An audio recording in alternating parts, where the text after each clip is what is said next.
Mintona fijery somary raha tsy sainakely rehefa milaza izy fa ty ay le tsy manao tsy anjery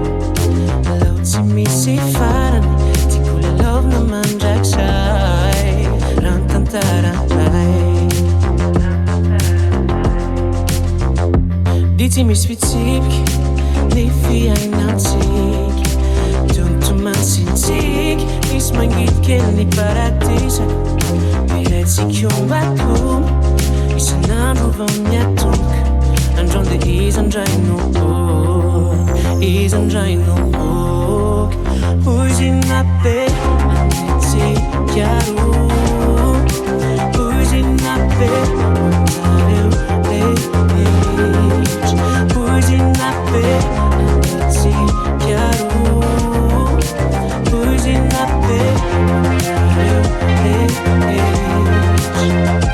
Remanakoako ranomasina hoe faritra Indro anamboarako fovavao tsy mety tritra Ajanoko eto ny fahoriana eo amin'ny sisin'arabe Tsy izay nanomezina tsiny fa ny fotsika anao fety be Ny fotsika anao fety be Ny fotsika anao fety be Ny fotsika anao fety be Fety be Ny fotsika anao fety be Ny fotsika anao fety be Ny fotsika anao fety be